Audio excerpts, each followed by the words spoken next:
जय श्री जगन्नाथ नमस्कार ओम न्यूज संध्या खबर रे आपण मानक जनाऊँगी हार्दिक अभिनंदन। आज 20 तारीख शुक्रवार आसंतु किछि देश विदेशर किछि गुरुत्वपूर्ण घटना किछि दुर्घटना को नजर पकेबा पूर्व आज संध्या बेले पाणीपागर खबर कौन रही ओडिशार आसंतु पूरा विजुअल सहित खबर पूरे नजर पकई नवा दर्शक बंधु ओडिशा रे जारी रही शीतर प्रकोप। এই শীত ভিতরে অদিনিয়া বর্ষা এবং অদিনিয়া বর্ষাକୁ ନେଇ ବର୍ତ୍ତମାନ ସତର୍କ ସୂଚନା ଜାରି କରିଛି ଭାରତୀୟ ପାଣିପାଗ ବିଭାଗ। କିନ୍ତୁ ଭାରତୀୟ ପାଣିପାଗର ଯେଉଁ ପୂର୍ବାନ କରିଛି ଓଡ଼ିଶାରେ ଆହୁରି ମାତ୍ର କୁହୁଡ଼ିରେ ଗୋଟିଏ ସପ୍ତାହ ଧରି କୁହୁଡ଼ି ରହିବ। ଦର୍ଶକ ବନ୍ଧୁ ବର୍ତ୍ତମାନ ଓଡ଼ିଶାରେ ଯେଉଁ କୁହୁଡ଼ିକୁ ନେଇ ବର୍ତ୍ତମାନ ହାଇ ଆଲର୍ଟ ଜାରି କରିଛି ଭାରତୀୟ ପାଣିପାଗ ବିଭାଗ। ଦର୍ଶକ ବନ୍ଧୁ କହିବାକୁ ବର୍ତ୍ତମାନ ଆମେ ଯେଉଁ ଅପଡେଟ୍ ଖବର ଦେଉଛୁ ନିଶ୍ଚିତ ଭାବରେ ଆପଣମାନଙ୍କୁ ଆମେ କହିବାକୁ ଚାହୁଁଛୁ ଯେଉଁଭଳି ଭାବରେ ଓଡ଼ିଶାରେ ନେଇକି ବର୍ତ୍ତମାନ ଯେଉଁଭଳି ଥଣ୍ଡା ରହିଛି ତା ସହିତ କୁହୁଡ଼ି ମଧ୍ୟ ଦୃଶ୍ୟମାନ ହେଉଛି। ପ୍ରତ୍ୟେକ ଜିଲ୍ଲାରେ ବର୍ତ୍ତମାନ କୁହୁଡ଼ି ରହିଛି। ଏ କୁହୁଡ଼ିକୁ ମୁକାବିଲା କରିବା ପାଇଁ ପାଣିପାଗ ବିଭାଗ ତରଫରୁ ପୂର୍ବାନ କରିଛି ଆହୁରି ପାଖାପାଖି गोटे सप्ताह धरी ओडिशारे कुहुड़ी रहिबर संभावना अधिक थिबारु भारतीय पाणीपाग विभाग तरफ पूर्वान करा जायछि। दर्शक बंधु आमे कहि रखुछु ओडिशार कोण अनुकोण रे जदि वर्षार परिमाण अधिक रुहे ताले निश्चित भाव में कहवा गले अन्य राज्य मानकरे प्रबल वर्षा को नहीं मध्य सतर्क सूचना जारी करुवा बेले ओडिशार यार कौन रहिबो स्थिति बर्तमान ओडिशार कालबैशाखी को नहीं बर्तमान सतर्क सूचना मध्य जारी करिछि भारतीय पाणीपाग विभाग। किंतु भारतीय पाणीपाग विभाग जो पूर्वान करिछि ओडिशारे बर्तमान जो बंगोपसागर सृष्टि होता एक लघुचाप सृष्टि हो पारे बोली मध्य आकलन करुछि भारतीय पाणीपाग विभाग। किंतु भारतीय पाणीपाग विभाग तरफ ओडिशारे बर्तमान श्रीलंकार प्रबल वर्षा को नहीं मध्य सतर्क सूचना जारी करिछि भारतीय पाणीपाग विभाग। किंतु भारतीय पाणीपाग जो पूर्वान करिछि ओडिशारे पाखापाखि आहुरी 2 ରୁ 3 दिन धरी शीतर प्रकोप अधिक रहिबो बोली मध्य आकलन करुछि भारतीय पाणीपाग विभाग। किंतु भारतीय पाणीपाग विभाग जो पूर्वान करिछि ओडिशारे प्रबल वर्षा होई पारे बोली मध्य आकलन करुछि कारण अदिनिया वर्षा एवं बिजुली घड़घड़ी सहित वर्षार मध्य संभावना थिबारु भारतीय पाणीपाग विभाग तरफ पूर्वान मध्य करा जायछि। दर्शक बंधु किछि विजुअल माध्यम रे आमे स्पष्ट करूछु चित्र जोबुली भाव रे ओडिशा को नहीं वर्तमान दिल्ली बॉम्बे गुजरात महाराष्ट्र तमिलनाडु जम्मू काश्मीर लद्दाख यही स्थान मानकरे प्रबल वर्षा को नहीं मध्य सतर्क सूचना मध्य जारी करिछि भारतीय पाणीपाग विभाग। किंतु भारतीय पाणीपाग कहिछि वर्तमान जो आसंता वर्तमान जो 3 ରୁ 4 दिन पर्यंत ओडिशा रे प्रबल वर्तमान जो शीत प्रकोप रहिबो शीत प्रकोप रे जदि पश्चिम झड़ प्रभाव रे ओडिशार शीत कलबल टिके कमी जिवो एवं ताहा मध्य गरम मध्य अनुभूत हम। किंतु एठी आमे जो देखुछु दिन में जो भली गरम रोची एवं राति मध्य प्रबल थंडा मध्य देखा मिलूँ। किंतु संध्या 6टा बेलू प्रबल थंडारे बर्तमान थरुची सारा ओडिशा। किंतु दर्शक बंधु आमे गोटे कथा कहीपर ओडिशा रे अन्य राज्य मानकरे बिजुली घड़घड़ी सहित वर्षार मध्य संभावना अधिक थिबारु भारतीय पाणीपाग विभाग तरफ बर्तमान पूर्व प्रस्तुति मध्य करिछि ओडिशा रहिछि।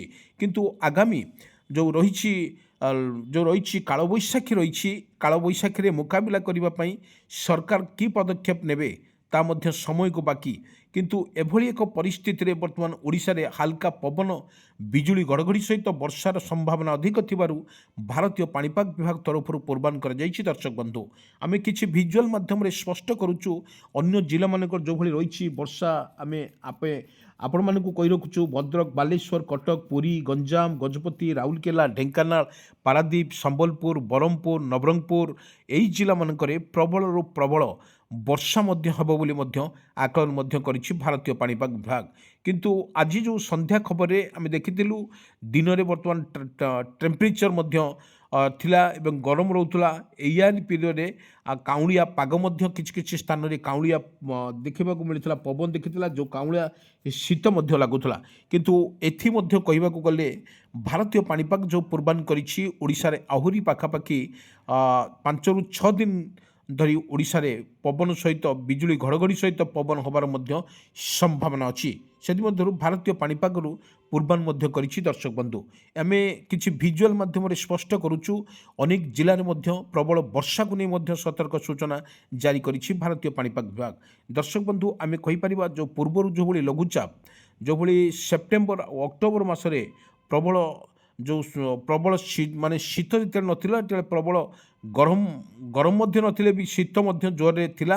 ଏହି ଶୀତରେ ମଧ୍ୟ ପ୍ରବଳ ବର୍ତ୍ତମାନ ଯେଉଁ ରହିଥିଲା, କାକର ମଧ୍ୟ ପଡ଼ୁଥିଲା, ବିଜୁଳି ଘଡ଼ଘଡ଼ି ସହିତ ବର୍ଷାର ମଧ୍ୟ ସମ୍ଭାବନା ଥିବାରୁ ଭାରତୀୟ ପାଣିପାଗ ବିଭାଗ ତରଫରୁ ମଧ୍ୟ ପୂର୍ବାନ କରାଯାଇଥିଲା। ଦର୍ଶକ ବନ୍ଧୁ, କିଛି ଭିଜୁଆଲ୍ ମାଧ୍ୟମରେ ସ୍ପଷ୍ଟ କରୁଛୁ ଯେଉଁ ଚିତ୍ର, ଆସନ୍ତୁ ଦର୍ଶକ ବନ୍ଧୁ ଯିବା ଯେଉଁଠି କିଛି ଓଡ଼ିଶାରେ ପ୍ରତ୍ୟେକ କୋଣ ଅନୁକୋଣରେ ଏହାର ବର୍ଷାର ମଧ୍ୟ ସିଷ୍ଟମ୍ ମଧ୍ୟ ଦେଖାଯିବ ଏବଂ ତାହା ପରିପ୍ରେକ୍ଷୀରେ ଆମେ ଗୋଟିଏ କଥା ଆମେ ଆପଣମାନଙ୍କୁ କରୁଛୁ, କୃଷକ ଭାଇର ରବି ଫସଲ, ଏହି ରବି ଫସଲରେ କିପରି ସେ ରବି ଫସଲ କରିବ ଏବଂ ତାର ଗୁଜରାଣ ମେଣ୍ଟିବ। ଯଦି ଅଦିନିଆ କୁହୁଡ଼ି ସହିତ ଆସେ, ବର୍ଷା ଆସେ, ତାହେଲେ ସମ୍ପୂର୍ଣ୍ଣ ନଷ୍ଟ ହୋଇଯିବ ବୋଲି ମଧ୍ୟ ଯାହା ପୂର୍ବାନ କରାଯାଉଛି। କିନ୍ତୁ ଭାରତୀୟ ପାଣିପାଗ ବିଭାଗ ଯେଉଁ ପୂର୍ବାନ କରିଛି, ଓଡ଼ିଶାର କେତେକ ସ୍ଥାନରେ ଭଦ୍ରକ, ବାଲେଶ୍ୱର, କଟକ ଏବଂ ଭଦ୍ରକରେ ମଧ୍ୟ କାଉଁଳିଆ ପାଗ ଆଜି ଦେଖିବାକୁ ମିଳିଥିଲା। ଆଗ ସନ୍ଧ୍ୟାରେ ଖବରରେ ଆମେ ଅପଡେଟ୍ ଖବର ପୁଣି ସାମ୍ନାକୁ ନେଉଛୁ। ଦର୍ଶକ ବନ୍ଧୁ, ଓଡ଼ିଶାରେ ଏଭଳି ଭାବରେ ରହିଛି, ସ୍ଥିତି ରହିଛି, ତାହା ମଧ୍ୟ ମୁସ୍କିଲ ରହୁଛି। ଓଡ଼ିଶା କଥା ଯଦି ଆମେ କହିପାରିବା, ଝିପିଝିପି ବର୍ଷା ମଧ୍ୟ ଯେଉଁ ରହିଛି, 19 ତାରିଖରେ ଝିପିଝିପି ବର୍ଷା ହେଇଥିଲା, କିନ୍ତୁ ଆଜି ମଧ୍ୟ ଆକାଶ ମେଘାଚ୍ଛନ୍ନ ରହିଛି। ଆପଣଙ୍କୁ ପବନ ଦୋହଲଉଛି, କିଛି ପବନରେ ମଧ୍ୟ ଦେଖିବାକୁ ମିଳୁଛି। କିନ୍ତୁ ଅନେକ ଜାଗାରେ ବର୍ଷାର ସିଷ୍ଟମ୍ ଦେଖିବାକୁ ମିଳିଥିଲା, କିନ୍ତୁ ତାର ଓଡ଼ିଶାର ମଧ୍ୟ ଧାନ ଚାଷକୁ ନେଇ ବର୍ତ୍ତମାନ କିପରି ଭାବରେ ରହିଛି ତାହା ମଧ୍ୟ ସ୍ପଷ୍ଟ କରୁଛି। କିନ୍ତୁ ଅଦିନିଆ ବର୍ଷା ପାଇଁ ସବୁଠି ମଧ୍ୟ ସରଗରମ ରହିଛି। କିନ୍ତୁ ଅଦିନିଆ ବର୍ଷା ଯେତେବେଳେ ଓଡ଼ିଶା ଉପରେ ରହୁଛି, ତାହାର କିପରି ଭାବରେ ଏକ ମୁକାବିଲା କରାଯାଇପାରିବ ଏବଂ ସରକାରଙ୍କ ତରଫରୁ ମଧ୍ୟ ଘୋଷଣା କରାଯାଇଛି ଏବଂ ଯେଉଁମାନଙ୍କୁ ଜିରୋ କାଜୁଆଲିଟି କାମ କରିବା ପାଇଁ ମଧ୍ୟ କୁହାଯାଇଛି। କାରଣ ବର୍ତ୍ତମାନ ଫେବୃଆରୀ, ମାର୍ଚ୍ଚ, ଏପ୍ରିଲ ହେଲା ହେଉଛି କି କାଳବୈଶାଖୀ, କେଉଁଠି ସନ୍ଧ୍ୟାବେଳେ ଘଡ଼ଘଡ଼ି ସହିତ ବର୍ଷା ଆରମ୍ଭ ହେବ, ତ କେଉଁଠି 4ଟା ବେଳେ, କେଉଁଠି ଗୋଟାଳେ କାଳବୈଶାଖୀର ବର୍ଷାର ଯେଉଁଭଳି ରହିଛି, ଓଡ଼ିଶା ଅଧିକ କ୍ଷୟକ୍ଷତି ହୁଏ। କାରଣ ଏଠି ଆମେ କହିପାରୁଛୁ, ଯେଉଁ ବଙ୍ଗୋପସାଗରରେ ସୃଷ୍ଟି ହେଉଥିବା ଏକ ଘୂର୍ଣ୍ଣିବଳୟ ପ୍ରଭାବରେ ବର୍ତ୍ତମାନ ଓଡ଼ିଶା ପରେ ଏହାର ରହିବ କ'ଣ ଷ୍ଟାଟସ୍, ତାହା ମଧ୍ୟ ପୁରାପୁରି ଦେଖିବାକୁ ବାକି ରହିଲା। କିନ୍ତୁ ଏଭଳି ଏକ ଯେଉଁଭଳି ରହିଛି ଓଡ଼ିଶା କଥା ଯଦି କହିପାରିବା, ସବୁ କ୍ଷେତ୍ରରେ ଆମେ ଆପଣମାନଙ୍କୁ କହି ରଖୁଛୁ, ଯେଉଁଭଳି ଲଘୁଚାପ ଜନିତ ବର୍ଷା ଯେତେବେଳେ ଅନ୍ୟ ରାଜ୍ୟମାନଙ୍କର ରହିଛି, ଶ୍ରୀଲଙ୍କାରେ ମଧ୍ୟ ରହିଛି, ତା'ର ପଣ୍ଡିଚେରୀ ଏବଂ ଦିଲ୍ଲୀ, ଗୁଜରାଟ, ମହାରାଷ୍ଟ୍ର, ତାମିଲନାଡ଼ୁ, ଏହି ସ୍ଥାନମାନଙ୍କରେ ପ୍ରବଳ ବର୍ଷା ମଧ୍ୟ ହେବ ବୋଲି ମଧ୍ୟ ଆକଳନ କରୁଛି ଭାରତୀୟ ପାଣିପାଗ ବିଭାଗ। କିନ୍ତୁ ଭାରତୀୟ ପାଣିପାଗ ବିଭାଗ ତରଫରୁ ପ୍ରତ୍ୟେକ ଯେଉଁ ଜିଲ୍ଲାପାଳମାନଙ୍କୁ ଡାକି ମଧ୍ୟ ବୈଠକ କରାଯାଇଛି। କିନ୍ତୁ ଆଗକୁ କାଳବୈଶାଖୀର ଆସୁଛି, କାରଣ ବର୍ଷା ଯେଉଁଭଳି ରହିବ, ଯେଉଁ ମାର୍ଚ୍ଚ, ଏପ୍ରିଲ ଓ ମେ, ଏହି 3 ମାସ ପ୍ରବଳ ବର୍ଷାକୁ ନେଇ ମଧ୍ୟ ସତର୍କ ସୂଚନା ଜାରି କରୁଛି ଭାରତୀୟ ପାଣିପାଗ ବିଭାଗ। କିନ୍ତୁ ଭାରତୀୟ ପାଣିପାଗ ବିଭାଗ କହିଛି, ଆଜି ମଧ୍ୟ ଯେଉଁ ସକାଳୁ ଦୃଶ୍ୟ ଦେଖିଥିଲେ, ଆଜି ମଧ୍ୟ ସନ୍ଧ୍ୟାବେଳେ କିଛି ଦୃଶ୍ୟ ଆମେ ସାମ୍ନାକୁ ନେଉଛୁ। ଦର୍ଶକ ବନ୍ଧୁ, ଦେଖନ୍ତୁ କିପରି ଭାବରେ ଓଡ଼ିଶାରେ ରହିଛି ବର୍ଷା ରହିଲା ଏବଂ ଆକାଶରେ ମେଘାଚ୍ଛନ୍ନ ରହିଛି ଏବଂ ସବୁଠି ମଧ୍ୟ ଘୋଡ଼େଇ ରହିଛି ବର୍ଷା। ଏବଂ ଯେଭଳି ଭାବରେ ଦେଖିବାକୁ ଗଲେ ଆକାଶରେ ଦେଖନ୍ତୁ କିପରି ମେଘାଚ୍ଛନ୍ନ ରହିଛି। କିନ୍ତୁ ପରିପ୍ରେକ୍ଷୀରେ ଆମେ ଯଦି କହିପାରିବା, ଓଡ଼ିଶାରେ ପ୍ରବଳ ବର୍ଷା ହୋଇପାରେ ବୋଲି ମଧ୍ୟ ଆକଳନ କରୁଛି ଭାରତୀୟ ପାଣିପାଗ ବିଭାଗ।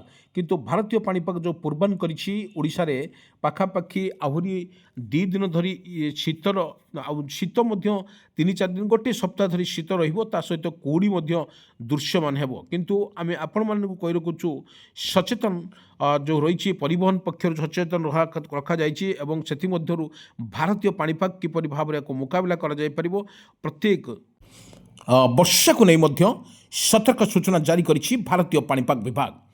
ବର୍ତ୍ତମାନ ଯାହା ଅପଡେଟ୍ ଖବର ସାମ୍ନାକୁ ଆସୁଛି, ଓଡ଼ିଶାରେ ବର୍ଷାର ପରିମାଣ ରହିବ ନାହିଁ, କିନ୍ତୁ ଶୀତ ଏବଂ କୁହୁଡ଼ିର ପ୍ରଭାବ ଓଡ଼ିଶା ଉପରେ ରହିବ ବୋଲି ମଧ୍ୟ ଆକଳନ କରୁଛି ଭାରତୀୟ ପାଣିପାଗ ବିଭାଗ।